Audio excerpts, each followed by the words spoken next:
Here she is. Betsy.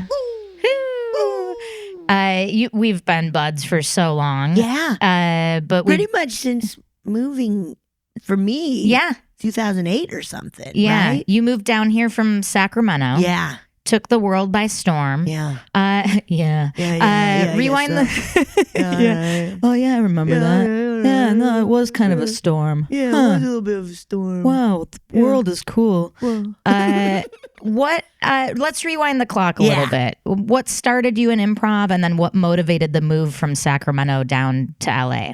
So, I feel in like high school and stuff, I started becoming, of course, obsessed with like Saturday Night Live. Mm-hmm. I was obsessed with like Reno 911. Oh, I was watching a lot great. of Who's Line because I was like, what the fuck is this?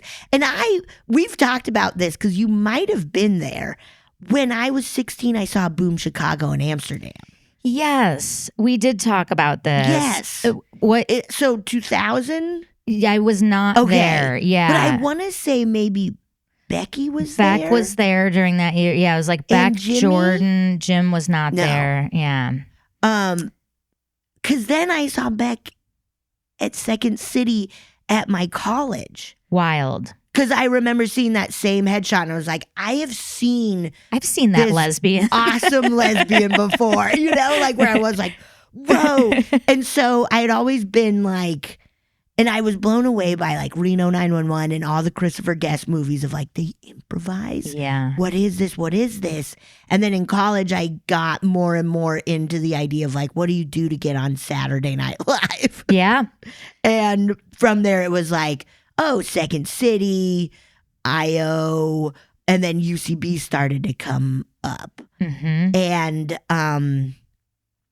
so I was like, I think I want to do that when I graduate, like move somewhere where I can do improv and sketch, see if I like it or whatever. And I was scared to move right away to Los Angeles because I think that's a big city. Yeah. I didn't want to live in New York. Where was college? Western State College of Colorado. It's now a university. Oh, congrats. Wow. Thank you. Man, and due to the people like you who laid the groundwork, they can stand on the shoulders of giants. Yes.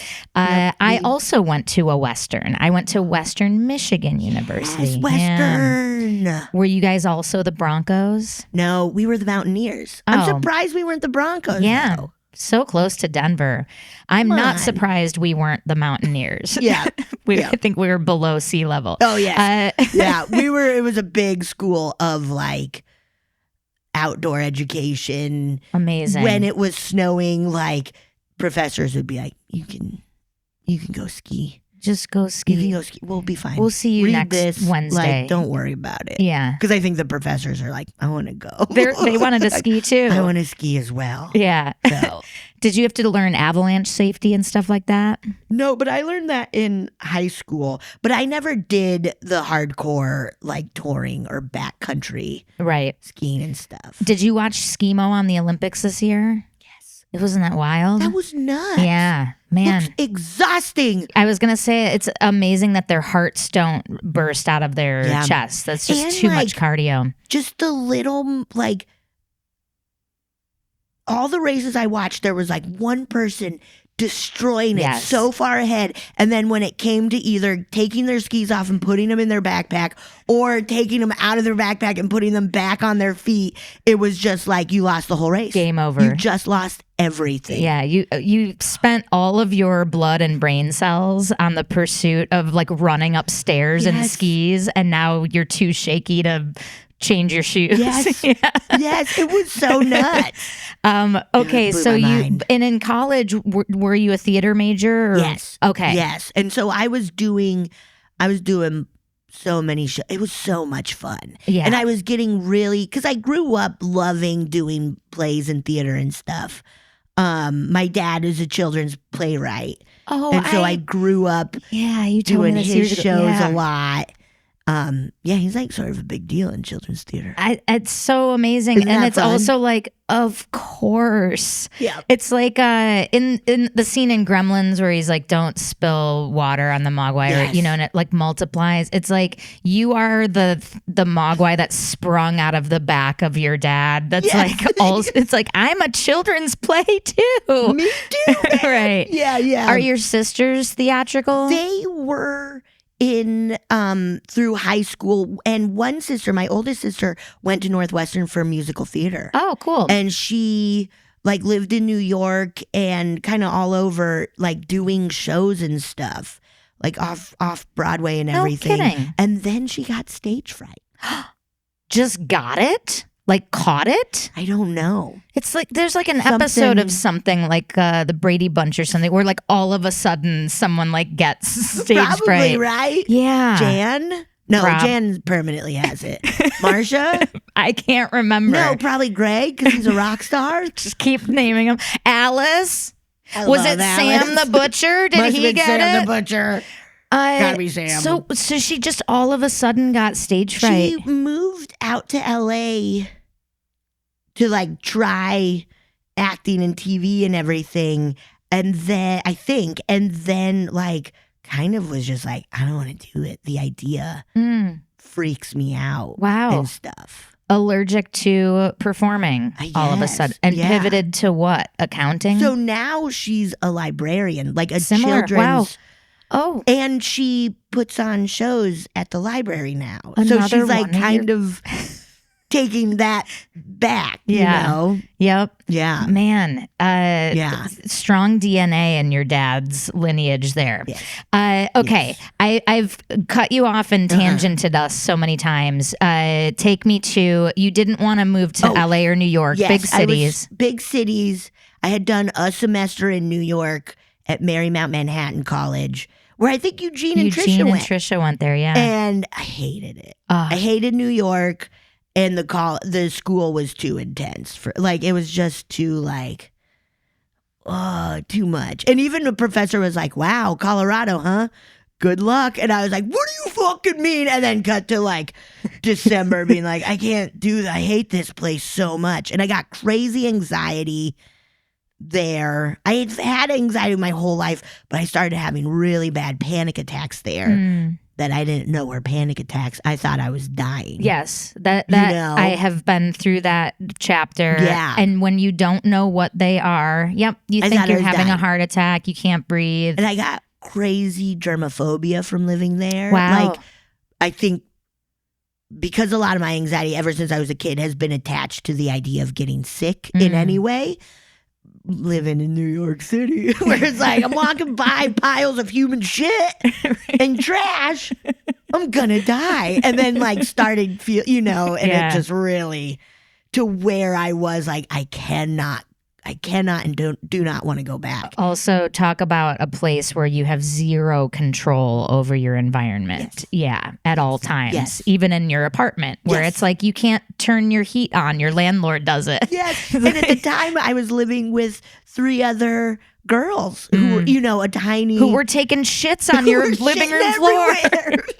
They were all very fun, but yeah, it was just too much. When you say the school was too intense, do you mean it was like everyone's carrying around their mime makeup and like wearing tights? And wish. what was I the wish. intensity of it? It was just it was also just right in Manhattan, like the Upper East Side. The campus was. It was in a tall building, and I was like, "This is weird." I was hoping like for frisbee throwing. I didn't know what to expect, but like kegers and stuff. Yeah, when you see colleges on school, they're very lawn forward. Yes, yes. They're sprawling. Yes, There's and different buildings. Love that of where it's like I can slowly walk to class. Where it was like, no, you go up or down a floor. But then in my acting class, it was immediately like the very first day. The professor was just like, most of you will never be able to do this. And at this school, most of you will never get on the stage here. And I was just like, then what am I doing Why here? am I Like, paying you all all I my want to do parents' is money? fun plays. Yeah. And it was a lot of money, Yeah. And Ooh. I was just like, oh no.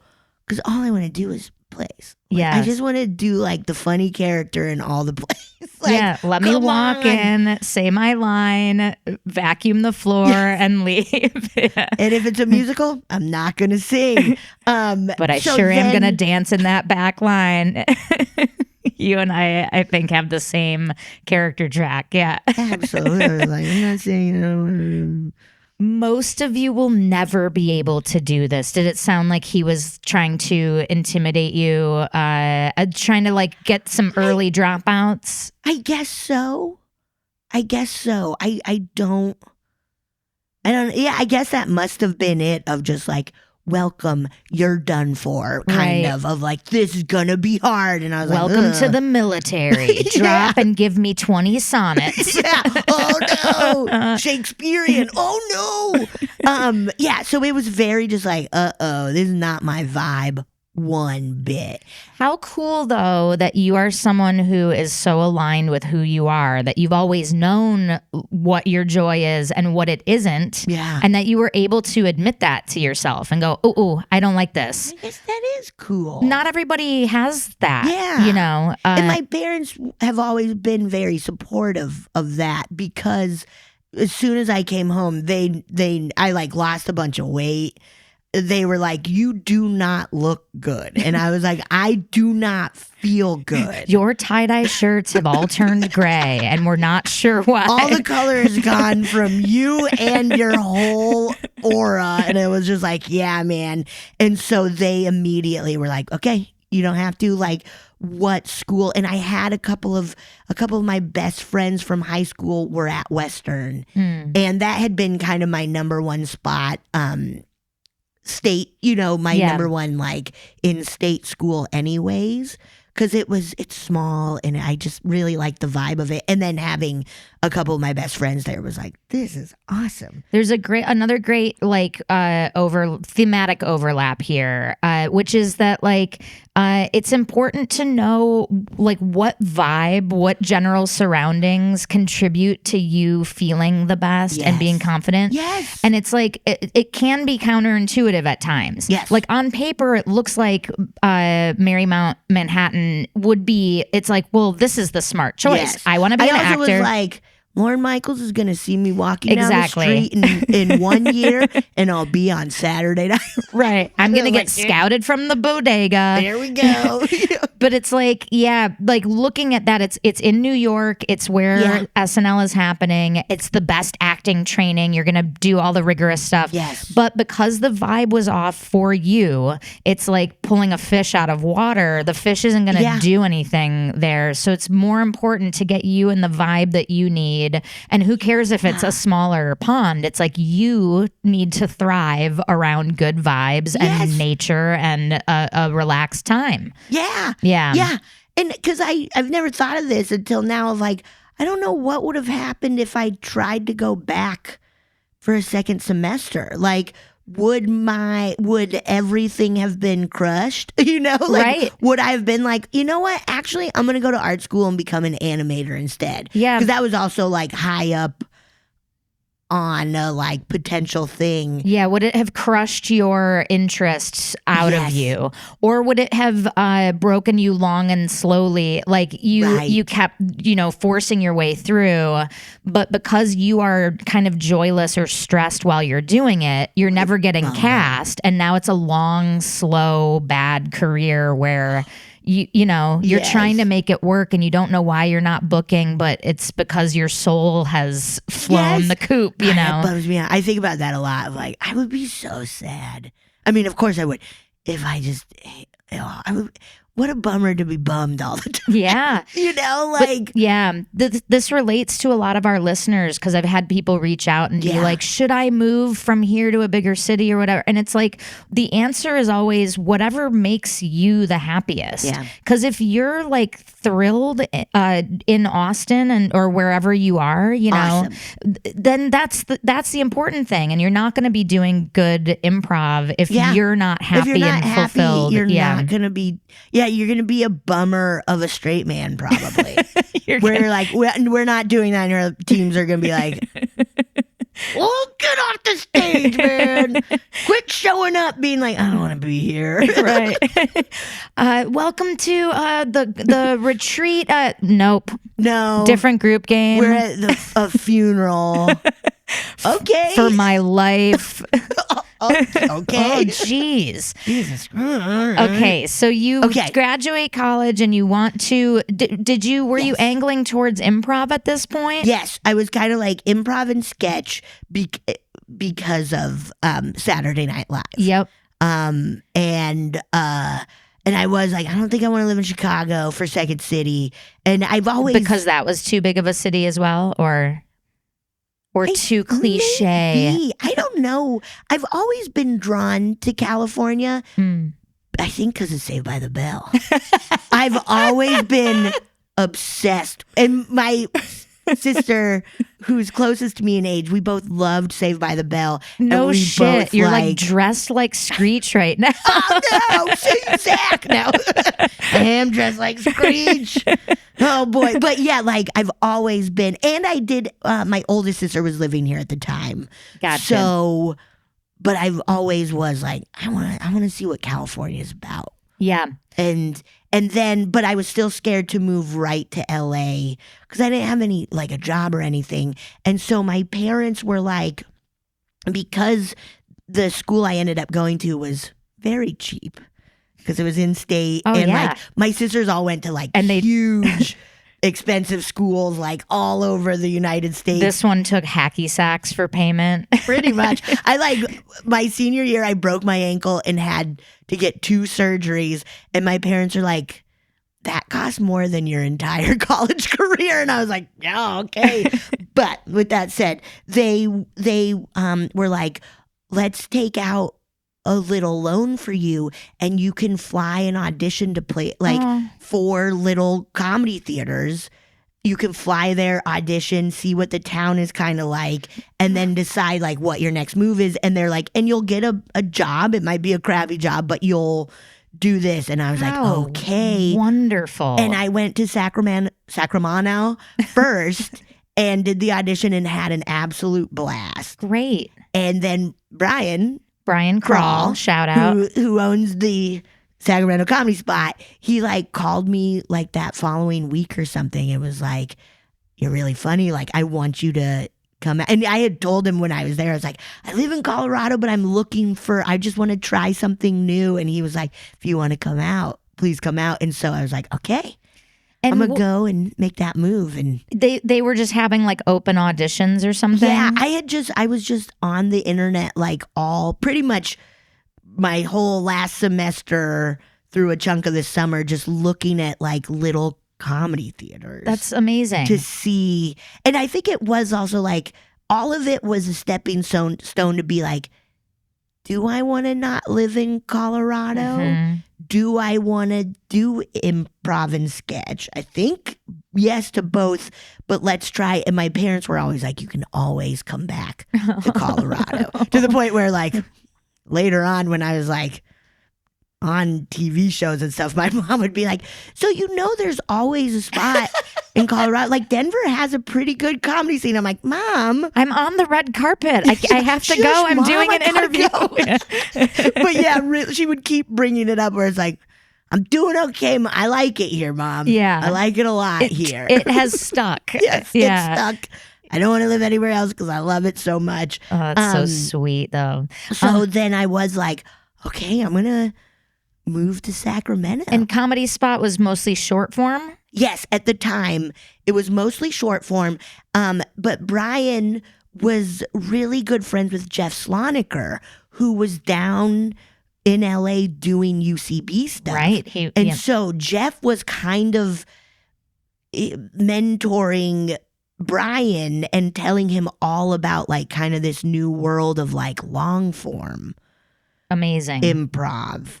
And so while I was and I think it wasn't called the Comedy Spot at the time because we didn't have like, we would do shows. We did a show once a month at a hotel. Oh. In like a ballroom. And it was so much fun. That's fun, yeah. But then I moved there in like August. immediately met Tony. Yeah. And immediately we were like, you're fun. Let's be friends. And then I think around December or no, he did have a spot for rehearsals. Sorry. But it wasn't where like shows would happen. It was only for rehearsals and like jams. Mm-hmm. But then he like built a stage there and started to like make it the comedy spot. So, and you felt like you were on the rails right away with that, right? Yeah. Yeah, I had so much fun immediately. So what, bridge me from there to UCB and LA? Like why leave Sacramento? With Sloniker, I had always still, because I had like a funny job where I was grading standardized tests. And they kept like promoting me. And I was like, are we sure, dude? Like, but then I also saw like the ins and outs of how shitty those tests really are. Like how it doesn't determine how good a child is doing and how good a school is performing. Also, aren't those all great? Aren't those on Scantrons? Well, the ones I was doing was like essays. Oh. Reading comprehension. Essays. Yeah.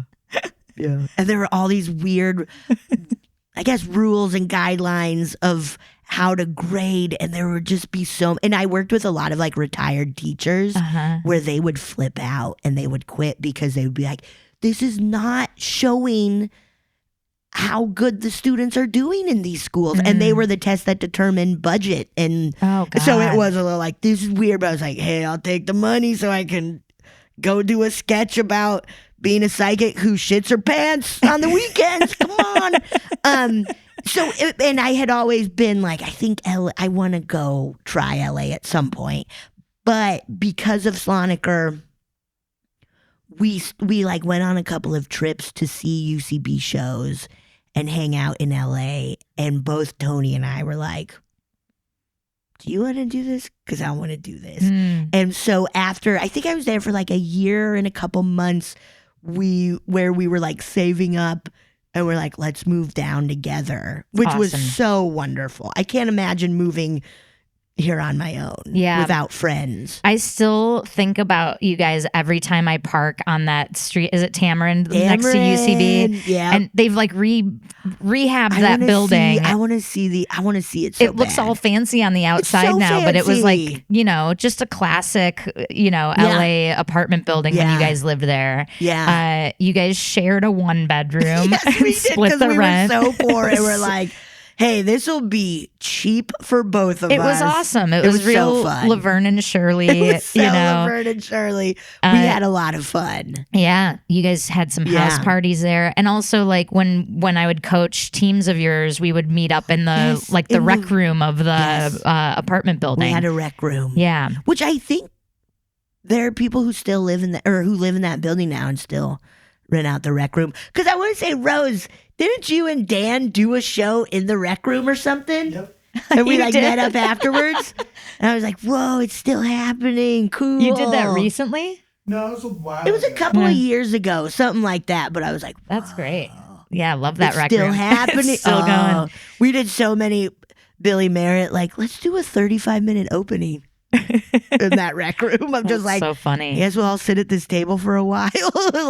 So one thing that was cool about your arrival in LA is that the two of you right away like started doing practices and shows as the Daily Double, as a 2-person team. Yes, and we hit you up. We were so, I can't remember when we hit you up because we both were like, let's find job. Well, of course, let's try to find jobs. And then I remember my parents for that Christmas, because I moved here in like January or February of 2008. For that Christmas, they got me a class at UCB. So I was able to kind of start, both of us were able to get in a class pretty quick. Like I think before we even had jobs. That's great. And then we got crappy jobs and we were just kind of like, how do we just keep playing and trying to do shows? And we hit you up, and I remember we were so nervous Aw. We're like, do you think Suzi would want to coach us? Like, holy shit. You guys and then were you said yes, and we're like, whoa. You forget that that I needed money too, and coaching 15 practice groups a week was my crappy job. Never even clocked until I started saying, I was like, oh yeah, of course you needed money. Like, yeah, that's what we did. But also, you guys were one of my all-time favorite teams that I coached. We had so much fun with you. I learned so much from you. Oh, that's so nice. Yeah. What did you learn? Everything. Everything. I was trying to like piece together. I feel you taught me so many things. One that like has always stuck with me is like, now it's gone. Philosophy, analogy. I got that from Brendan Sornberger. History, analogy, philosophy. Yes. So for the listener, and this is credit to Brandon, and I don't know where he got it from. I feel maybe you told Bangarang about that or something, because that was always one that I was like, oh my God, duh. So this is a great technique for, don't apologize to me, I interrupted you. A great technique for exploring in a scene. So when you're trying to, those moments between game moves, if you're playing a gamey kind of scene, or like great for mono scene, great for developing character and relationship. So when in doubt, you say like something, history means that I'm going to say something about our personal history. Yes. So this reminds me of that time we stayed in that haunted Airbnb, and it turned out just to be the noisy washing machine next door, you know. Yes. Whatever. Or, man, you always think that I'm taking mom's side, but just like the whatever, you know, Chutes and Ladders. Which also gets you justification. Exactly. Right. So history is that. History is so huge. Analogy is a really fun one. And I used to do this as an exercise. So I would I would be like, Betsy, history. And then you guys you do your thing. And then I'd be like, Tony, analogy. Yes. So when you are thrown the instruction to make an analogy in the moment, and you haven't, and it's not there, it's just a brain fart. It's a brain burn. And it's so fun. So you go like, you criticizing the way that I use this screwdriver is like an anteater telling the ants they're walking wrong into his mouth. Like, I'm doing everything for you, and you're taking over, but you're gonna criticize me while I'm doing it for you. We then see like, we learn more of what their relationship is, why they're feeling this way. And that was really good. Thanks. That was really good. And to make yourself make an analogy on the spot is always going to be funny, because it's just whatever your brain can grab. And if it doesn't make sense, all the better, you know. Yeah. And it also, with analogy in history, forces you to kind of go emotional. Yes. In some way. Yeah. Whether it's pure happiness or frustration, or like both history and philosophy, like that all forces you to go in. Because I'll have times where I'm like, I haven't chosen an emotion or anything. Like I'm going like this, and the scene is going like this, you know, and then I'll always think of like history, philosophy, analogy, and that usually makes me pick something. Yeah, you drill deeper. Yes. You stop right where you are, and you drill deeper, and you find the oil. Yes. Philosophy, just to close the loop for listeners who don't know this, philosophy is like a personal belief. So it's these overarching belief statements, they usually start with things like, you know, I'm the kind of person who believes that blah, blah, blah. Yes. Or like I've always said, you know, so these are things like, you know what? I believe that, like, if you just keep paying the restaurant bills, it'll come out in the wash, because down the line, some big thing will come up that I'm gonna pay. Which is what once again, you learn so much about their relationship. Right. And everything. Yeah. And that makes the scene so much juicier, and helps you then find the unusual play the unusual. Yeah. And philosophy is usually like that's the ripest for justification. Yes. Because you're saying your worldview or like how you were raised. It's like, you know what? I come from a family of people who think that the worse life is, the stronger you're going to be. Yeah. So, we see that Christmas 20 years ago. We cut to that we one cut Christmas. to that Christmas. Hey, Santa's shit in your stockings, dude.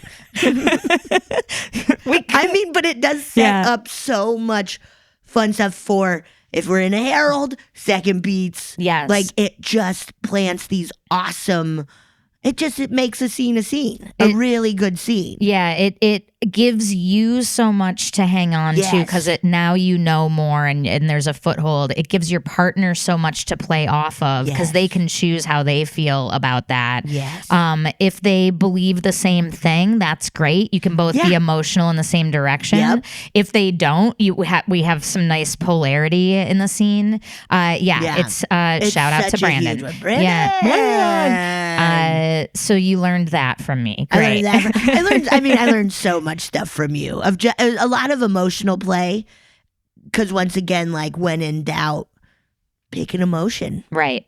It makes it because you need to react to something. We need to, and a huge thing because Tony and I used to do mono scenes, and we would do mono scenes, and a huge thing was you would say, why are we seeing this moment in time? And I think about that all the time in every show I do. And even like writing stuff, anything of like, why are we seeing this 15 minutes of these two people's lives? Yeah, if a playwright had written this, why did they write this? Yes. It's not just going to be chit chat and taking a nap. It makes you make moves. It's going to be like, oh my God, why are we having the audience watch these two characters for the next 20 minutes? Like something has to be happening. Yeah. Whether it's as simple as them blowing up their friendship or their relationship of some sort, or is it they're waiting to see if they're going to hell or not? I feel Tony and I had a really fun mono scene where we like started, you just think in a waiting room, and then you learn that like we learned as well, like we were both waiting to see if we were going to heaven or hell. That's great. Like, the purgatory waiting room. Yeah. And I remember it being so fun. And afterwards being like, I didn't know we were going that way. Me neither. Like really fun. One of the gifts of improv. You discover with the audience. It's so fun. You unearthing treasure. Yes. Yeah. I remember also like, well, first of all, I want to say this, like, you've always been an emotional player in my perception. Yeah. Like, there was like a brief, period of time when you were getting your sea legs where there was like a little bit of hesitancy in your play that has been absent now for decades. Yeah. But once you got over that hump of trying to decide what to choose or deciding what to choose rather than just choosing. Yes. Then now it's been like, a forest fire. You're just like, right. But like your emotion is such a hallmark of your play. Thanks. Like, that's kind of how I only get, or, like that to me is just what makes sense, of just kind of like, that's all I got. And you find so much comedy in react. Like, okay, let's say you're playing a character who can't just like blow up at the other person, as few can. It's like you want to have some sustaining of the scene and some tact. You are so good at having like a giant emotional reaction, but like putting the lid on it, like, okay. All right. Walk off stage, slam the door a couple of times, come back in. Okay. Right. We're going to be fine. Watching your characters like try to process and tamp down their emotion and move through anyway is one of the funniest things. Thank you. Yeah. It's so fun. And it's kind of pulling from real life sometimes. What a wink. Big wink. That's what the video content really earns. Yeah, that's people. what it's for, the winks. I have some subscriber questions for you. Okay. You ready for some? Yeah. Are they like specific? Yeah. Our subscribers get to know who the guests are ahead of time and get to ask you directly. Cool. So this is from Lindsay. Did you come into improv comfortable with yourself and confident with your humor? And then they say, it feels easy to lose track of oneself when constantly getting input from others. Oh. So were you always confident and comfortable? I think for the most part, yeah. I feel I've always been pretty comfortable with myself, except for like 8th grade. Another wink. But that's not a fun wink. Not a fun wink. But for the most part, pretty happy with who I am all of growing up. And then, I don't know, like I guess I've always been kind of just pretty content with myself. I've always been somebody where it's like, oh, I can make friends. I think I'm pretty nice, like just kind of like, yeah, pretty content with myself, and then and very comfortable on stage too. Yeah, loving the limelight and the experience of being on the stage. Yes, and being okay, like, because I once again when I feel like I'm feeling weird on stage, whether it's like not picking an emotion or if I am every once in a while in my head, that sucks. And it's not fun for me, where it's like, oh, and a big thing that I always just kind of grew up with of like, especially on stage, of like, if I'm not having a good time, the audience isn't going to have a good time. Even in serious plays or what, even in shows, like the audience can feel if an actor kind of just doesn't give a shit or something. Totally. Yeah. But yeah, I've always been pretty confident with myself. And it sounds like some of your internal rhythm or some of your personal voice as an improviser is connecting with the experience of like, this is fun. Yeah. Like chasing that. Yes. And not worrying about the product or like. Yeah. Right? Like kind of not care, like not caring what the audience of where it's like, this is funny to me. Yeah. Great. And also I've had times where I'm like, this is so funny to me, doesn't land with the audience. And I'm like, all right, on to the next thing. Like, whatever. Yeah. Okay. Yeah, you're making a discovery in the moment and chasing down what you see as the shiny object, and no one comes on board, but it's like, well, I had to chase it. Yeah. I saw that glimmer in the water. Like, what, was I not going to dive for what I thought was treasure? Yeah, exactly. Like, we all have to try, or else nobody's going to make moves if we're worried about what everybody's thinking. Yeah. I love that. This is kind of similar. It's at least a dovetail. Dennis writes, "You are so very funny in a way that is unique to you. Thank you. Are there qualities that you feel are always going to be along for the ride when you inhabit a character? If so, is that something you're conscious of when developing a character?" Whoa. That's a good question, Dennis. I think kind of the joy in life. I've never really, like, because all my characters, even if I'm like a weirdo, to that character, I'm the best. Yeah. I'm a weirdo. I'm the grossest weirdo you can imagine, but that makes it fun. And that makes it, I feel okay. Like, because I love playing creeps. Mm-hmm. I love playing creepy dudes. I feel almost every show I'll be like, I'm walking on as a creepy dude, I bet. And you just entered from the middle of like a rusty old refrigerator. Yeah. What? I was like, this isn't going to help the scene one bit, but I got to play a creepy dude coming from a refrigerator. Like a confident weirdo is so much fun. So would you say confidence is a hallmark of all your characters? Is that a trait that's along for the ride? I've seen you play. I've definitely played shy, Or maybe I'm very confident in being unconfident on There stage. we go. If that's... Because it is kind of like, what's the most fun way to play unconfident? Go huge unconfident. Yeah. Go way cartoony, creepy. I think maybe that's it too, of like, let's go kind of cartoony. Like, let's go big when it comes to like, if you're going to label me as unconfident, okay. If you're going to label me as a creep or I'll walk on as one, okay. Then I'm going to be the creep, dude. The Simpsons version of a think creeper. So. Yeah. I think that's kind of maybe where it's coming from. And I think part of the Betsy of your characters is you are such a physical player. You're so alive in your body that like even if you're playing someone shy, it's like you're going to be covering yourself up with your arms and like hiding behind the door. Yes. You're never neutral. Yes. Because once again, if I find myself neutral, I'm not having fun. Right. And it's, to me, I'm not doing my job in the scene. Yeah. You know, even straight manning. And I feel you taught me this of like, when straight manning, you can get emotional. Oh, yeah. Like you should get emotional. Oh, yeah. That makes such a difference, you know? Because I do think, and I've had these waves of where it's like, straight manning's so not fun. I don't think that anymore. I love it. I think it's so much fun to straight man.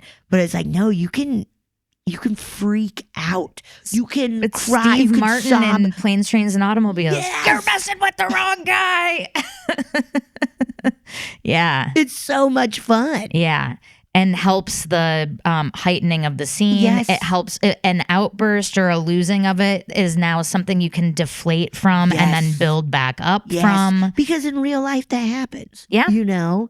And also, once again, why are we seeing this sign? Why this moment? Why this moment? Like, is it...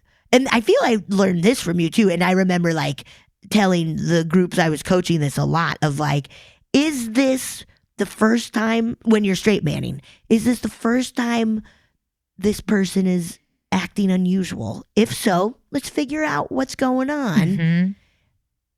Mm-hmm. Have they been doing this before? You might know what's going on. Right. And you can kind of freak out a little bit more. Or you can like really like, you don't have to hard call it out because it is something that is a part of your everyday. Yes, where it's like, oh, we do this like every the Monday characters in The Office. It's like the eye roll to each other says it all. It's like, this is just how this boss is. Yes. Versus, hey man, are you okay? You're acting a little weird. You know? Yeah. Which sometimes is necessary, especially however you've established your relationship, or that might then help you establish a relationship. And it's whatever feels fun in the moment to the improvisers. Yes. Both choices are valid. Yes. Craig Kikowski describes it as, is this every day or is this the day when? That's perfect. Yeah. Because it is that, where it is like, and I feel a lot of times if I'm clearly a stranger, well, nope, I've made that choice in my mind. Like if somebody comes, like they're like, excuse me, do you have a parrot or whatever? To me, I'm like, okay, we're strangers. So maybe I can go a little bit harder and be like, why do you need a parrot to make your phone calls, dude? Whatever it might be, you know? So I could go a little bit harder because to me, with this relationship, I'm not losing anything. Does that make sense? Like, yeah. But also whatever is fun. Right. Yeah. The stranger matrix is a fun one because it's like a lot of times it demands more tact. Yes. Because it's like the way that I talk to my best friend can be like, will you shut up with the blah, blah, blah, you know? But you would never say that. Yes. You could never be like, shut up. Right. You have to be like, oh, okay. Let's kind of continue on. And you could still say like, oh, that's kind of weird. We never get somebody looking for a parrot to talk on their phone. That's a good one.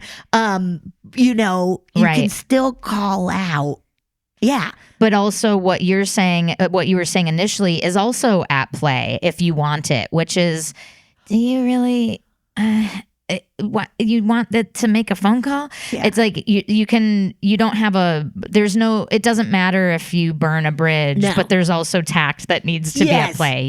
If you want it to play like reality about the person, or you know, if you are kind of like, oh yeah, That's the thing too. And I remember you told us this for sure of like, you have to stop crediting me for your knowledge. No, but I remember this specifically. I think with either Bangarang or Daily Double, where it was like, you love your scene. You are enamored with your scene partner. Yeah, play your scenes in a way that's as if you like love that person. There's something you love about them. You want the relationship to continue. Yes. So that you're not just like being cruel or being flippant or just cutting all ties or leaving or whatever. It's like there's something keeping you there. Yeah, there's something. Yeah, exactly. Yeah. Why wouldn't you walk out then? Yeah. You know, there's something. The epiphany that led to that was like me being at a bar. This was during my single years. And I had this experience where I was like, oh, it's so funny how like if you're flirting with someone at a bar, like the first time they say something odd or kind of icky, it's like they get a pass because you still want to see what's up and like you want to get to know them better. You're still interested. Then the second time they say, you're like, okay, right. It Still takes a while. Because you're interested in them, because you might want to hook up or you might want to go on an actual date or you might want their number. You give a longer leash versus just, walking away at the first sign of like, that was weird. You see that in relationships that aren't romantic in improv and in life too, of like, you want the job or you do want to hire this person. Their fucking resume is stacked. Yeah. They keep saying these weird things or whatever. Or you want to make that sale. You do want to sell a Barrett to this guy, but you're like, but to call your family and tell them you're leaving them? Come on, Barrett. This example. I'm sticking with this. We're sticking with this example. I'm sticking with it the whole time, dude. When you first said it, I was like, what are we picturing here? Are they using the Parrot as the phone? That's funny. Yeah, that's funny. Now we're following that for your sure. way is funnier. No, we're abandoning mine and we're going with yours. No. I have more subscriber questions that I want to get to. Cool. Steve says, you seem so free on stage. Are you having fun? Are you actually really locked in, or both? I don't know completely what he means by locked in, but like, are you focusing on your kind of fundamentals of good scene work and like clocking that stuff while you're playing? Or at this point, are you just having fun? Oh, God. I think kind of both. I think the fundamentals are like so beaten into me. No. But so they're like where it's kind of second nature. I don't know, though. I have definitely, I feel, I don't know, this big, but I've been kind of getting more cartoony in my improv, which I like a lot. Which is making it even more fun for me. But I think kind of both of, but a lot of times,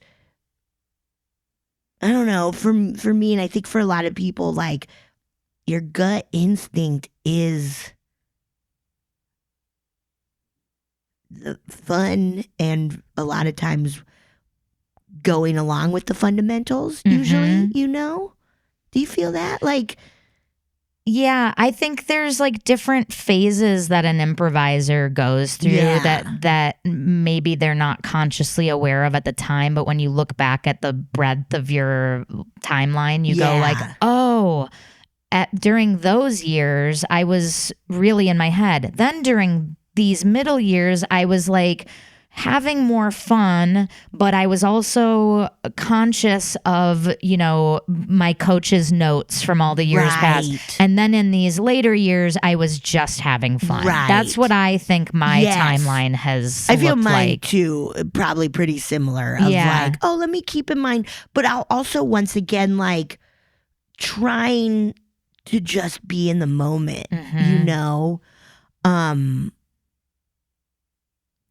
clocking notes, but also trying to just be like, let me just listen and be in the moment. That's the biggest thing. Because if you're too conscious of notes or fundamentals or pointers or whatever, it's like all of that is not being present. Because you're not listening. You're moving on to being like, okay, so now I need to react and make them tell me why or whatever it might be. I think like the biggest, if I'm like, scanning recent shows that I've had and like when was I doing which thing, I feel like on the back line that heady stuff shows up more. Is that true for you? Yeah, that's where I'm constantly clocking. Yes, I'm constantly clocking either things to follow or, okay, let me initiate something or... or like, just being like, hey, Sodaro, you need to like actually pick an emotion or something because the last scene you didn't, and you personally felt a little weird, but quick, but also listening. Yeah, that's funny. Yeah, like I haven't consciously analyzed that before, but then that's where all of that happens. Yeah, but then once the scene starts, it's like, okay, we're in here now, and this is what's happening. Yeah, okay, yeah, let's go. Part 2 of this episode. Go to yesalso.supercast.com. If you like this podcast and you want double the content, head over to yesalso.supercast.com and subscribe. You can also help us out for free by subscribing to us on YouTube and talking us up to your improv communities. If you have a question that you'd like us to answer in one of our Q&A episodes, or a topic that you think would make a great bonus episode, put it in a 5-star review. If you're a theater who would like to host us for a live recording and improv show, let us know at yesalsopod@gmail.com. A very special thanks to our producer, Ryan Rosenberg, audio and video editor, Brian Kessler, and Britt Faye, who does our marketing. Thanks for listening, and we will see you next week. No, we won't, Susie. That's not how podcasts work. They won't even see us. They will listen to us, so it's actually the opposite of both things you said. Thanks for listening, and you will listen to us next week. Maybe. We don't know.